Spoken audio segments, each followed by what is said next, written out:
राधे राधे। कैसे हैं आप सभी लोग? आशा करती हूँ स्वस्थ होगे, प्रसन्न होगे और अपने उन्नति के मार्ग की तरफ अग्रसर होगे। एक बहुत लंबे अंतराल के बाद एक बार पुनः आप सभी के साथ जुड़ी हूँ। विषय हमारा आज रहेगा नवम भाव, भाग्य भाव, धर्म स्थान, 9th हाउस कुंडली का। जैसा कि नाम से ही पता चल रहा है, भाग्य भाव। लास्ट हमने काम जो वीडियो बनाया था वो था अष्टम भाव पे। भाग्य या धर्म स्थान जो है नवम भाव को कहा जाता है। आपका भाग्य कितना आपको सपोर्ट कर रहा है, आपके भाग्य में क्या क्या है। मतलब भाग्य जो एक शब्द है वो आज हर किसी इंसान के मुंह से हमको सुनने को मिल जाता है कि मेरे भाग्य में क्या है, मेरे भाग्य में यही लिखा था, ये तो भाग्य में ही था। तो वही भाग्य है, उसका विचार हम कहाँ से करते हैं? एस्ट्रोलॉजिकली 9th हाउस से। आप जितना सुंदर आपका 9th हाउस होगा कुंडली में, उतना सुंदर आपका भाग्य होगा, उतने अच्छे आपके कर्म रहे होंगे। आपके एंसेस्टर्स की ब्लेसिंग भी यहाँ से देखी जाती है। सूर्य और बृहस्पति यहाँ के कारक कहे गए हैं। अब ये सुंदर कैसे हो, पहले वो समझने का प्रयास करते हैं। पाप ग्रहों से दृष्ट ना हो, 6, 8, 12 से किसी प्रकार का संबंध ना हो, शुद्ध प्लैनेट, शुभ प्लैनेट शुक्र, बुध, गुरु यहाँ पर प्लेस्ड हो, पक्ष बल चंद्रमा यहाँ पर हो, स्वराशि के ग्रह यहाँ अगर विराजित हों तो ये उतना ही सुंदर होगा। अब इस भाग्य भाव को हम त्रिकोण के नाम से भी जानते हैं, क्योंकि 5 और 9 जो भाव हैं कुंडली के सबसे बढ़िया जो है त्रिकोण हाउस कहे गए हैं। जितना अधिक आपका भाग्य प्रबल होगा, उतना ही आपके ज़िंदगी में सुख सुविधाएं, संपूर्ण चीज़ें, सब कुछ आपको मिलती चली जाएंगी। धर्म, अर्थ और काम मोक्ष की अगर बात करेंगे तो ये आपका धर्म स्थान आ जाता है। अच्छा, एक चीज़ और बताना चाहूँगी, अगर कोई न्यू वन सुन रहा हो जिसको एस्ट्रोलॉजी का आइडिया ना हो, तो भाग्य स्थान नवम भाव कौन सा होता है वो जान लीजिए। फर्स्ट हाउस से काउंट करते हुए जब हम नवम स्थान पर आते हैं, 9th हाउस पर आते हैं, वो आपका भाग्य स्थान कहा गया है। अब यहाँ से और क्या चीज़ें देखते हैं वो जरा जान लेते हैं। प्रवास, यात्रा, साले साली, भाभी, जीजा, धार्मिक कर्म, ईश्वर भक्ति, हायर एजुकेशन, मार्गदर्शन, धर्मस्थल, कोर्ट कचहरी के फैसले, दूर की यात्राएं, और थीसिस जो पीएचडी की पढ़ाई कर रहा होता ना, उसके लिए 9th हाउस को एक बार विचार कर लेना चाहिए कि पीएचडी में उसका क्या रोल रहेगा इस भाव का। क्योंकि जितनी भी रिसर्च हैं वो हम यहाँ से उठाएंगे। बड़े ग्रंथ होते हैं, थीसिस वगैरह लिखनी होती है पीएचडी का काम। अब नौकरी में बदलाव, प्रमोशन में रुकावट का अध्ययन भी हम यहीं से करेंगे। चौथे से ये छठा घर पड़ा तो माँ के हेल्थ इशू यहाँ से विचार किए जाएंगे। नवम भाव से खोई हुई वस्तु को पाने का, सफलता या सफलता, यश, कीर्ति, वाणी से जो शत्रु आपके मतलब कहा सुनी से जो उत्पन्न हो जाते हैं, वो भी यहीं से विचार किया जाता है। पराक्रम में वृद्धि, कार्य क्षेत्र में सहयोग, बहन कष्ट, भक्ति का फल, संतान की संतान मतलब आपके पोती पोतियाँ, इंश्योरेंस से संबंधित बेनिफिट, शत्रु का निवास, जीवन साथी का कार्य क्षेत्र एवं परिश्रम, सभी कुछ यहाँ से देखा जाता है।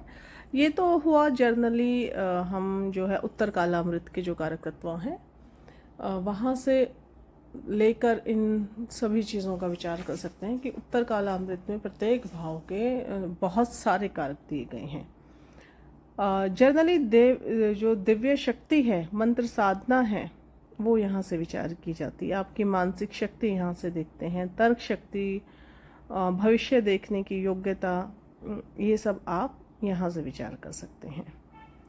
भाग्य, यश, आस्था, कीर्ति, उच्च शिक्षा और प्रवास, हम मुख्य रूप से इन बातों का यहाँ से विचार करते हैं।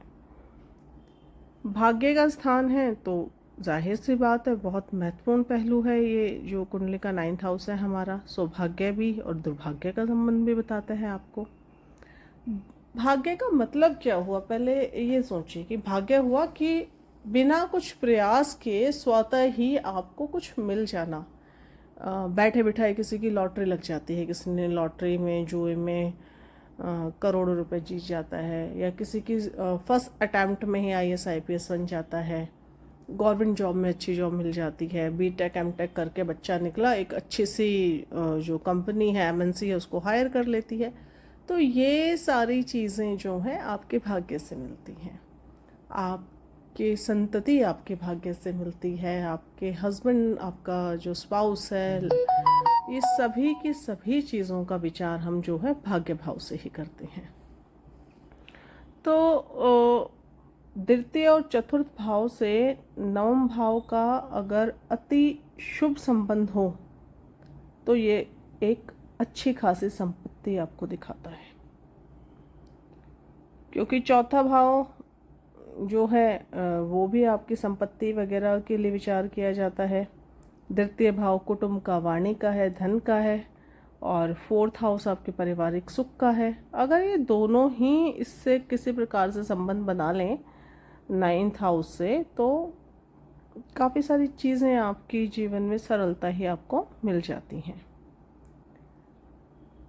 अब समस्या कहाँ आती है, मान लीजिए कि दोनों शत्रु प्लैनेट हो, सेकंड का जो लॉर्ड है और आपके नाइन्थ का लॉर्ड है एक दूसरे के एनिमी है, तब वो इकट्ठे आ जाए तो सारा सब कुछ उल्टा हो जाएगा। जैसे मैंने बताया कि शुभ ग्रहों की प्लेसमेंट बहुत ज़रूरी है, शुभ ग्रहों से संबंध इस नाइन्थ लॉर्ड का बहुत ज़रूरी है।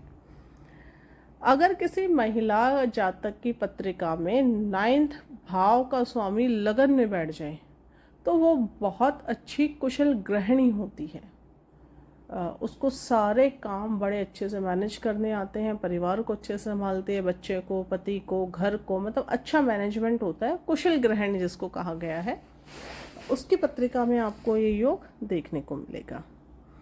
सूर्य और बृहस्पति, जैसे मैंने आपको पहले भी बताया कि इस भाव के जो विशेष कारक हैं।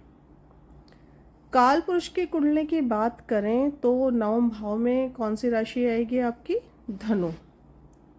तो नवम भाव होने तथा बृहस्पति की राशि होने से इस स्थान को जो है बृहस्पति का अधिकार भी प्रदान कर दिया गया है। अब आपके लगन से नवम भाव जो है वो नौवां पड़ा, प्रथम भाव से अगर हम माने तो नाइन्थ हाउस, और नवम से अगर आपके लगन की बात करें तो पांचवा।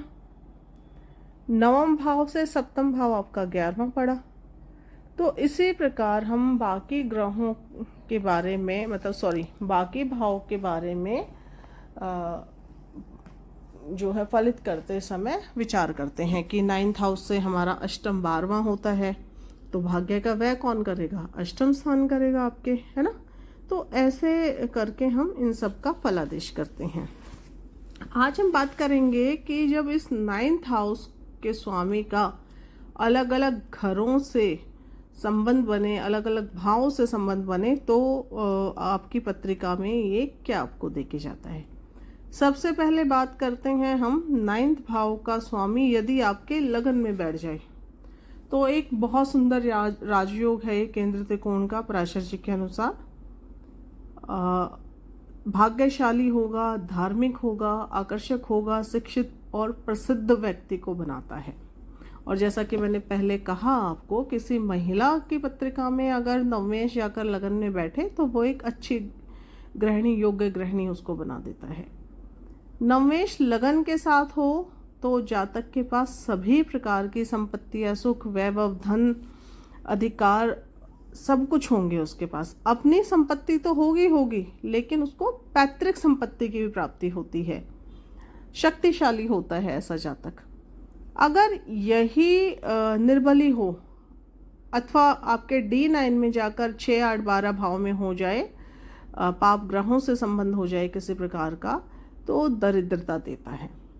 अब नाइन्थ हाउस से हमने कहा कि हम हायर एजुकेशन लेते हैं, तो जब राहु के साथ ये नाइन्थ हाउस में आपके राहु का संबंध आपके नाइन्थ हाउस से हो तो क्या होगा, विदेशी शासन में नौकरी आपको देगा, अथवा वहाँ आपको नियुक्त करा सकता है, किसी भी मतलब किसी भी प्रकार से जो है अब्रॉड से कोई ना कोई अर्निंग सोर्स आपका या कुछ संबंध आपके हो जाएंगे। मंगल के साथ हो तो पुलिस सेना में उच्च पद आपको दिला देगा। 9th भाव के स्वामी की युति मैं आपको बता रही हूँ यहाँ। नवेश के रूप में शनि अगर हैं आपके, मतलब 9th लॉर्ड का जो 9th भाव का जो स्वामी है, यदि वो शनि है तो क्या होगा, आपको कानून, इतिहास, इन सब की एजुकेशन देता है, क्योंकि शनि आपके पुरातत्व, पुरानी चीज़ों को रिप्रेजेंट करते हैं। अगर मरकरी हुआ आपका नवेश 9th लॉर्ड तो आपको वित्तीय संस्थानों से संबंध देता है, या आपको जो है लेखन में ले जाता है, बैंकिंग में ले जाता है। तो इस प्रकार से नवेश से हमें विचार करना पड़ता है एजुकेशन का। अब बात करते हैं, यही नवेश अगर आपके द्वितीय भाव में चला जाए तो वही है, द्वितीय भाव क्या है, आपका कुटुंब है, आपका संचित धन है। तो ऐसा व्यक्ति सब जो है सबका प्रिय होता है, धनवान होता है, पत्नी भी अच्छी होती है, बच्चे भी अच्छे होते हैं, उनसे वो खुश रहता है, विद्वान होगा।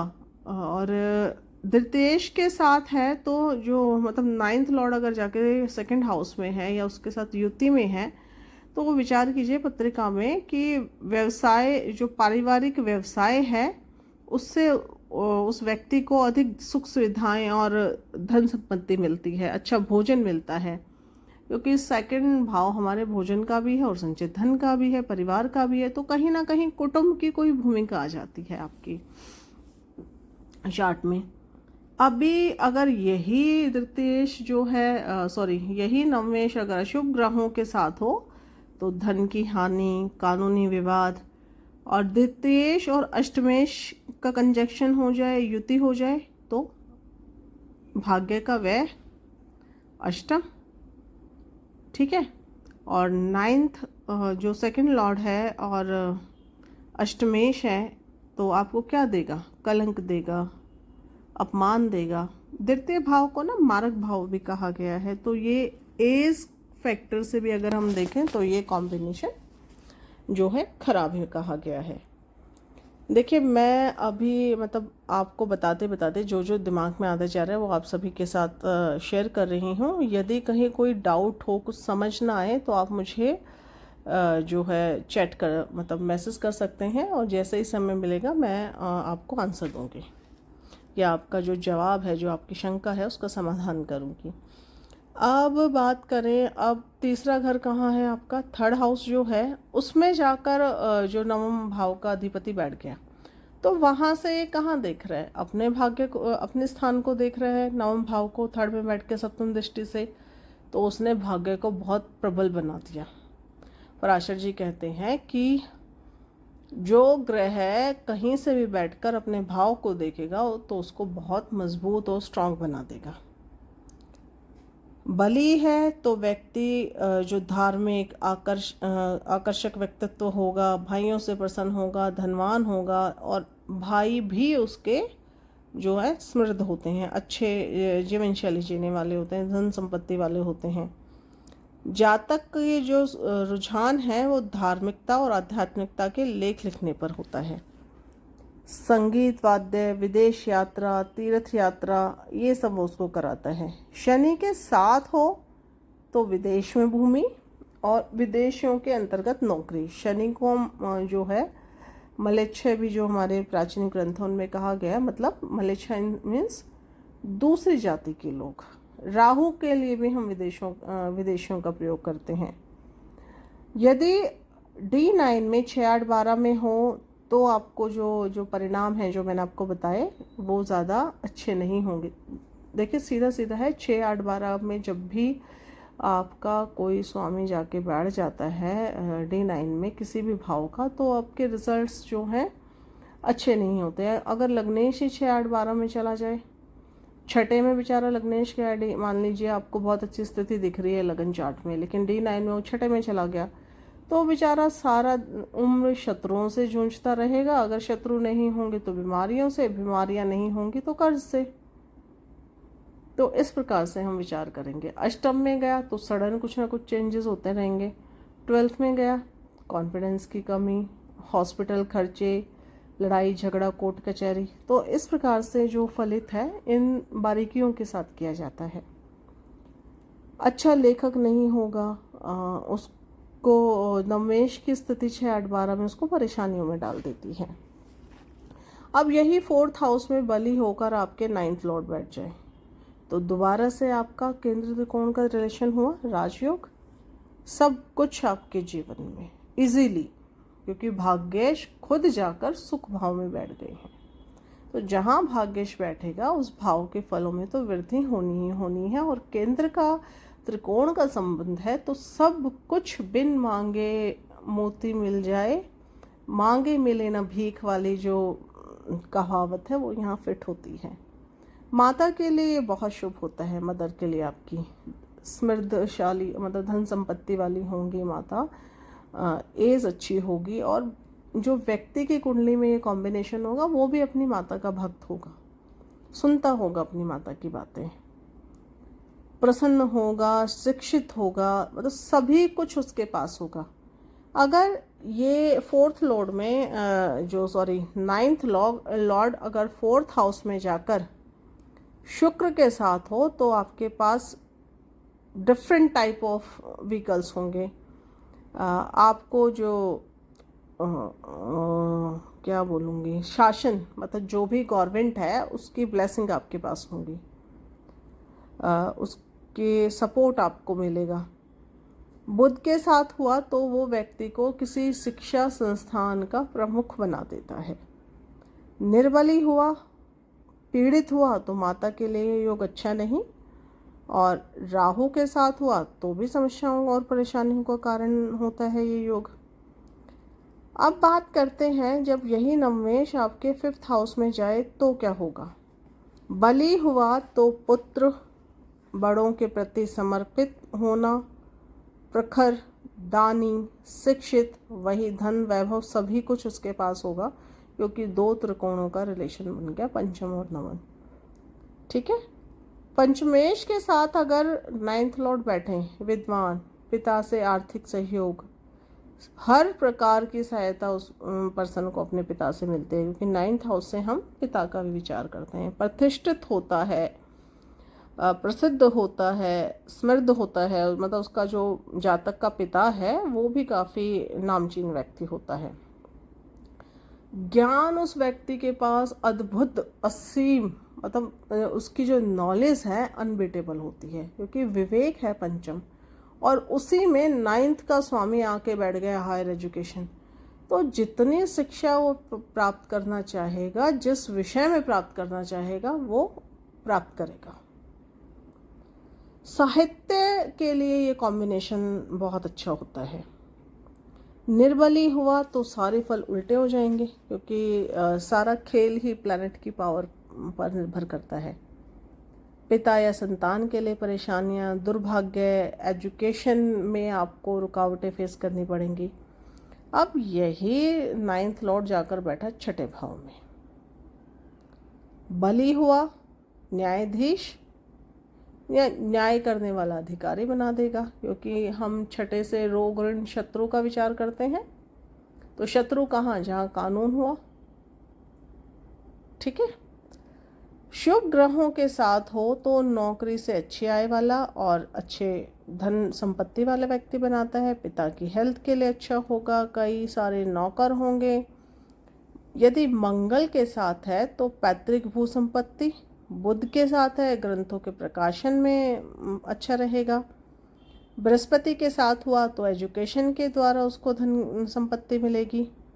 और अशुभ ग्रहों के साथ अगर यही नवमेश आपके 6ठे घर में बैठ जाए तो कानूनी विवाद, ऋण और पिता के लिए इसको हम अच्छा नहीं मानेंगे, क्योंकि रोग, ऋण, शत्रु तीनों का जो 3 बेसिक हम विचार करते हैं 6ठे घर से। जातक की संपत्ति उसके हाथों से निकल जाएगी, मामाओं से कोई लाभ उसको नहीं मिलने वाला, शत्रुओं से 24 घंटे घिरा रहने वाला, क्योंकि आपका भाग्येश ही जाकर 9th हाउस में पीड़ित होकर बैठ गया। तो भाग्य का सपोर्ट तो एकदम से गया। हर ग्रह का जब हम विचार करेंगे तो हमने उसके बल पर ध्यान देना है कि बली है, शुभ ग्रहों के साथ है, शुभ ग्रहों से दृष्ट है। और जैसा कि कहा कि बृहस्पति यदि किसी भी भाव पर अपनी दृष्टि डाल दे तो अमृत के समान मानी गई है उसकी पंचम और नवम दृष्टि। तो चीज़ें आपकी काफ़ी हद तक पॉजिटिव हो जाती हैं। अब हम बात करते हैं यदि यही 9th लॉर्ड आपके सप्तम में चला जाए, बली होकर बैठे, तो विवाह के बाद दुनिया भर की खुशियां आपको दे देता है, प्रसिद्ध बना देता है, धर्म के प्रति आपकी आस्था जागृत कर देता है। सप्तमेश के साथ हो, धनवान, सुख सुविधाओं से संपन्न परिवार में आप जाएंगे। अच्छा, और विदेशों में आना जाना रहेगा, विदेश में संपत्ति होगी। और जो पर्सन है वो अपोजिट जेंडर में है, अगर मेल है तो फीमेल के ग्रुप में फेमस होगा, और फीमेल है तो मेल के ग्रुप में फेमस होगी। ये सब देखने को मिलता है। नवमेश की अगर मंगल से युति हो तो आपकी विदेश में भू संपत्ति होगी, क्योंकि सप्तम भाव से भी हम विदेश यात्रा का विचार करते हैं। जब आपकी छोटी मोटी यात्राएं या बिजनेस की जो यात्राएं देखी जाती हैं वो 7th हाउस से विचार की जाती हैं। शुक्र से हुआ तो आपको महिलाओं से धन संपत्ति दिलाएगा, जातक की पत्नी अच्छी होगी, धनवान होगी, विवाह के बाद उसको ज़्यादा गेन होगा या संपत्ति मिलेगी। और वही अगर अच्छा नहीं है, बली नहीं है, तब वही सब पिता के लिए अच्छा नहीं, क्योंकि 9th हाउस के साथ पिता का एक शब्द जोड़ लीजिए। पिता के साथ भी कहीं ना कहीं चीज़ों में आपको समस्याएं आएंगी। विवाह का भाव है और निर्बली होकर भाग्येश किसी प्रकार सप्तम से रिलेशन बनाना है तो विवाह संबंधित समस्याओं का सामना करना पड़ेगा। अगर यही नवमेश अष्टम में गया तो क्या हुआ? आकस्मिक लाभ, पैतृक संपत्ति, जीवन के जो आंतरिक अर्थ है उनको प्राप्त करता है। व्यक्ति शोधकर्ता भी हो सकता है। बली होने की स्थिति में ये चीज़ें मैं आपको बता रही हूँ, क्योंकि अष्टम भाव क्या है? आपका समाधि स्थल है, और गूढ़ रहस्य जो है उसको हम अव्यक्त भाव में भी काउंट करते हैं। उसका कुछ हिस्सा दुनिया भर की जो अननोन चीज़ें हैं वो 8th हाउस में लिप्त होती हैं। तो उसमें जब आपका 9th लॉर्ड जाके बैठा तो आप एक शोधकर्ता, रिसर्चर जो होते हैं ना, जितने भी मेडिकल फील्ड में या साइंटिस्ट हमारे रिसर्च करते हैं, जो भी व्यक्ति रिसर्च कर रहा हो कहीं ना कहीं 8th हाउस में छुपे हुए, मतलब कुछ चीज़ों को खोद के निकालने वाला काम जो है वो कर लेता है। निर्बली है, पीड़ित है, तो फिर वही विघ्न, बाधा, जीवन में ज़्यादा खुशियाँ नहीं, भाई और पिता से प्रसन्नता नहीं, पैतृक संपत्ति में बाधा, ये सब हम विचार करेंगे। अष्टमेश और शुभ ग्रहों के साथ हो तब क्या? पिता की मृत्यु के बाद जातक का भाग्य उदय होता है। अशुभ ग्रह जो हैं विपरीत परिणामों के साथ पिता का ऋण और जिम्मेदारियां, और मतलब आपको अशुभ परिणाम देता है अगर अशुभ ग्रहों के साथ अष्टमेश हो, आपके 9th लॉर्ड का संबंध अष्टम से बन जाए तो। और शुभ हुआ तो प्रचुर मात्रा में आपको धन संपत्ति भी प्रदान करता है जब 9th लॉर्ड 8th में चला जाता है। भावार्थ रत्नाकार के अनुसार अष्टम में यदि आपका नवमेश हो तो अशुभ ही होगा, क्योंकि नवम भाव निर्बली हो जाएगा। हर भाव से 12वां घर उसका व्यय होता है। नवमेश का अष्टम में होने का अर्थ यह भी हो सकता है कि वो किसी दत्तक पुत्र हो, उसका मतलब किसी को गोद ले ले। इस प्रकार से हम जो है अष्टम भाव का विचार करते हैं। अब नवम भाव के स्वामी का अष्टम भाव में विचार करते हैं।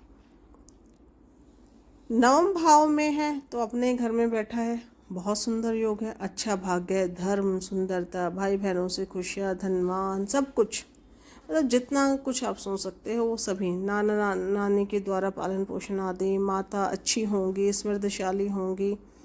शुभ ग्रहों के साथ हुआ तो भार्या भी अच्छे स्वभाव की होगी, विदेश में जाने वाला होगा, पिता के व्यापार के लिए भी अच्छा कहा गया है ये वाला कॉम्बिनेशन, या पिता के व्यापार से जातक को समृद्धि मिलेगी। सूर्य शुभ ग्रहों के साथ हो तो जातक राजनीतिज्ञ होता है। नवम भाव में यदि सूर्य शुभ ग्रहों के साथ हो, चुनाव जीतता है और अपने लिए वो अपने जो उसका रहन सहन का जो तरीका है ठाठ बाट के लिए वो प्रसिद्ध होता है। यदि नवमेश राहु के साथ हो, जातक का जो पिता है वो विदेश में होता है और शनि और मंगल का शुभ प्रभाव जातक को पापी बनाता है। केवल शनि का दुष्प्रभाव हो तो जो जातक होगा उसको स्टमक से रिलेटेड कोई ना कोई समस्या होगी। सूर्य और चंद्रमा की युति है तो ये आपकी अंग भंग और माता पिता की मृत्यु का कारण भी हो सकती है। बृहस्पति अगर यहाँ है तो जातक को पवित्र और माता पिता के प्रति कर्तव्यनिष्ठ बनाता है। अगर यही नवमेश आपका दशम भाव में चला जाए तो उसको धर्म कर्माधिपति योग है ज्योतिष में। एक तो केंद्र त्रिकोण का संबंध, ये बहुत सुंदर राजयोग कहा जाता है। विशेषकर यदि दशमेश के साथ ये योग हो तो वो उच्च पद आपको दिलाता है। यह योग जो है जातक को राजा बना देता है। इतना सुंदर योग कहा गया है इसको, नवमेश और दशमेश का कॉम्बिनेशन। सबका प्यारा, धनवान, सेना का प्रमुख, विद्वान और हायर लेवल का जो उसका जीवन जीने का तरीका होता है, परोपकार के कार्य करने वाला होता है। अगर यही निर्बली और पीड़ित हो तो नौकरों की हानि, बदनामी, अनुचित जीवन शैली, छुपकर अनैतिक कार्य करने वाला, सब कुछ जितना शासन से दंडित, जितना नेगेटिव सोच सकते हैं आप सोचिए, उतनी नेगेटिव फल आपको देगा। अब यही नवमेश जब एकादश भाव में बली हो तो लाभ के लिए अच्छा है, क्योंकि 11th हाउस आपके गेन है, इच्छा पूर्ति का भाव है और वहीं पर जाकर आपके भाग्येश बैठ गए तो जितनी इच्छा आप करेंगे उतनी वो पूर्ण होगी। एजुकेशन अच्छी रहेगी, पारिवारिक व्यापार से जातक को जो है बेनिफिट मिलेगा। और यदि जल तत्व की राशि या चंद्रमा से इसका संबंध बनता है तो व्यक्ति को जो है वो जल से रिलेटेड जो काम काज है उनसे बेनिफिट देता है। बुध और बृहस्पति के साथ, बुध क्या है आपका प्रकाशन है, कम्युनिकेशन है, लेखन है, और बृहस्पति क्या है, शिक्षा है आपकी। तो ऐसे ही शैक्षिक संस्थानों से, पुस्तकों से, समाचारों से, इन सब से उसको लाभ देता है। शुक्र हुआ, शुक्र क्या है, भोग विलास नेमा, आपके होटल्स, जितनी लग्जरी आप सोच सकते हो उस तरीके की प्रोफेशन से व्यक्ति को बेनिफिट देता है।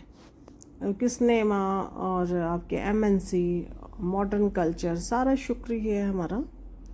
अब यही शनि और राहु हो तो क्या होगा, गलत कार्य, प्रोस्टिट्यूशन से रिलेटेड कोई काम, धन संपत्ति जो है तब आपको, मतलब अनैतिक कामों से आपको बेनिफिट होगा। क्योंकि यहाँ अगर आपका नवमेश 11th भाव में जाके बैठे और पाप ग्रहों से संबद्ध हो जाए, निर्बली हो जाए, वहाँ से आपके पंचम भाव को प्रभावित करेगा जो आपका विवेक है। जब व्यक्ति का विवेक हिलेगा, उसका विजडम, मतलब उसकी सोचने समझने की तर्क वितर्क ही हिल डुल जाएगा, तो क्या करेगा, सारे अनैतिक चीज़ें वो करेगा। क्योंकि विवेक जो हमारा सोचने का स्किल होता है उसी से हम अच्छे और गलत का विचार करते हैं। अब यही नवमेश अगर 12वें घर में गया तो वो आपको ब्रह्मवादी बनाता है, क्योंकि नवम भाव धर्म का है और द्वादश भाव आपके मोक्ष का कहा गया है। जातक महान नीति उपदेशक होता है। जब धर्म और मोक्ष का कॉम्बिनेशन मिलेगा तो आप सोच के देखिए कि व्यक्ति का मतलब क्या होगा उसका लाइफ, जब धर्म और मोक्ष दोनों इकट्ठे मिल जाएं। 12वां भाव नवम भाव से चौथा है तो नवमेश अपने गुरु के आश्रय में, ठीक है। काफ़ी सारे जो फॉरेनर्स होते हैं, जनरली आप देखिएगा, विचारिएगा कि जो लोग आश्रमों में रहते हैं गुरु के, उनकी पत्रिका में आपको एक कॉम्बिनेशन मिलेगा। कुछ अच्छा खासी गृहस्थी होते हुए भी वो अपने गुरु के आश्रम में रहते हैं। बहुत सारे फॉरेनर्स होते हैं जो इंडिया में आकर वृंदावन में, हरिद्वार में, काशी जी में ऐसे आश्रमों में निवास कर रहे हैं। तो उनकी पत्रिका में आप ये देखेंगे, विदेशी हुए, इंडियन हुए, कोई भी हुए जो अपने गुरु के आश्रम में निवास कर रहा है, और उनके कुंडलियों में ये संबंध आपको देखने को मिलेगा। पीड़ित हुआ तो भाग्यहीनता, अच्छे और धार्मिक कार्यों में अति व्यय, धन हानि, पिता की हानि, पिता जातक से दूर रहेगा, अनुचित धन या धन की हानि, मतलब हर तरीके से जो है वेल्थ का लॉस हुआ। मंगल के साथ हुआ तो चोर और डकैत बना देता है, और मतलब चोर और डकैत बना देता, चोरों से और जो लूट खसोट की वारदातें होती हैं उससे आपके धन का जो है व्यय होगा। षष्टमेश और अष्टमेश के साथ हो नवमेश तो पैतृक संपत्ति की हानि होती है। एक और महत्वपूर्ण चीज़ मैं यह बताना चाहूँगी कि जितने भी महात्मा लोग हैं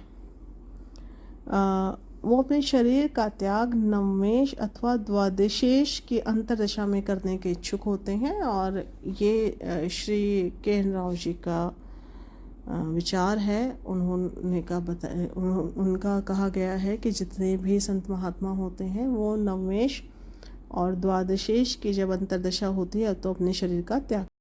तो एक बार आप सभी का पुनः धन्यवाद हमसे जुड़ने के लिए और हमसे जुड़े रहने के लिए। यदि आपको किसी भी प्रकार की एस्ट्रोलॉजी लर्निंग से संबंधित कोई जानकारी चाहिए, या आपको फलित की कोई इन्फॉर्मेशन चाहिए, आपको ज्योतिष को जानना है, अध्यात्म को जानना है, तो आप हमारे चैनल को लाइक सब्सक्राइब कीजिए। धन्यवाद।